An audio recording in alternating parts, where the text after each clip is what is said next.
Olá pessoal, bem-vindos a mais um vídeo no canal Pensamento Pragmático. Nesse vídeo vamos conhecer a história do menino da tábua. Numa casa pobrezinha uma criancinha um dia nasceu. Mas só após muitos anos que o fato foi alarmado. Que a criança não crescia, deixando o povo abismado.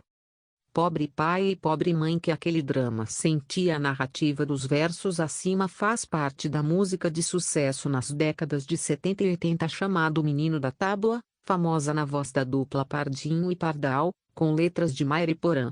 Na minha infância em Pirajuí, São Paulo, tenho lembranças na mente, em minha casa, nas rodas de família, de comentários sobre o tal Menino da Tábua, sua peculiar história de vida, as lendas envolvendo sua trajetória e, é claro, seus milagres. Me recordo até de uma vez, que uma pessoa veio me mostrar um chaveiro com o que seria uma foto desse personagem. Ao olhar a imagem, lembro de ter ficado muito impressionado com o que vi. Quem é o Menino da Tábua de Maracaí? Menino da Tábua é, na verdade, um apelido dado a Antônio Marcelino.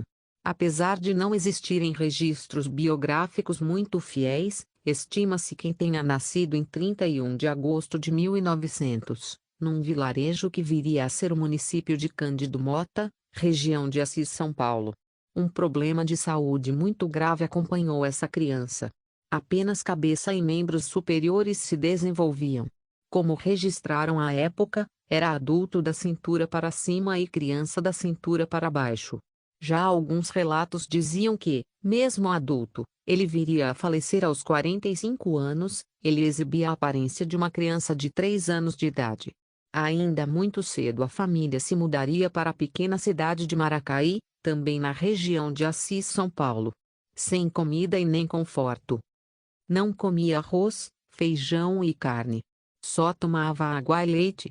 Tinha um detalhe, muita gente levava os mantimentos para ele, em visitas, como não comia os alimentos ficava para a família, de 10 irmãos, conta em vídeo o autor do livro O Menino da Tábua, Cláudio Júnior Ribeiro. Outra característica que viria a dar seu nome era a tábua, uma madeira larga utilizada para lavar roupas na beira do rio. Desde muito pequeno, Marcelino não ficava em colchões, camas ou lençóis. Chorava sem parar. O conforto lhe afastava. Só a tábua lhe dava descanso. Durante a vida toda não deixou a tábua, inclusive, por decisão da família, quando de sua morte, foi enterrado com ela. Não gostava de usar roupas.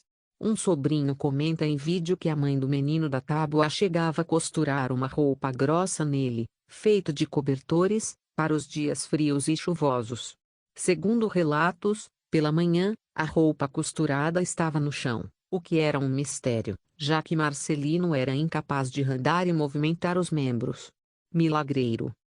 Apesar da situação de extremo sofrimento enfrentada por Marcelino e sua tábua, sua vida guardava uma reviravolta. Imóvel e sem o menor interesse de sair do seu quarto, viveu por ali, durante anos, praticamente escondido. No entanto, com o passar do tempo começou a receber visitas dos moradores locais e, com essa movimentação, começam as histórias de realizações e milagres. Populares de Maracaí contam, por exemplo, que quando havia crianças doentes nas redondezas, eram levadas ao quarto do menino da tábua, para serem benzidas, costume muito comum do interior. Inclusive já escrevemos sobre esse tema aqui neste texto do Homem Benigno. E as práticas iam muito além. Uma moradora local lembra, por exemplo, que se após dar cria, uma vaca deixasse de dar leite, bastava doar 1 litro para o menino da tábua que, na outra manhã, seus úberes estavam produzindo normalmente. A morte do menino da tábua. Após 45 anos de uma vida limitada do ponto de vista da mobilidade, mas movimentada enquanto devoção, Antônio Marcelino morreu na mesma data e horário que teria nascido, 31 de agosto de 1945, às 18 horas em ponto. Sua morte causou extrema comoção na pequena Maracaí. Por dias e dias, multidões lotaram o cemitério onde seu corpo foi enterrado junto à sua inseparável tábua. De lá para cá, a devoção só aumentou. Impulsionada, principalmente pela música de Pardinho e Pardal, lançada em 1977, foram construídos mausoléu e capela que, até hoje, recebem multidões na cidade. Aliás, uma curiosidade, sabia que Tião Carreiro e Pardinho, a dupla original, foi formada em Pirajuí? Clique aqui e conheça a história. Para se ter uma ideia, a festa do Menino da Tábua, que acontece no último domingo de agosto de cada ano e que já ultrapassa 35 edições, costuma reunir 40 mil devotos a Maracaí, que já é destaque no turismo religioso nacional.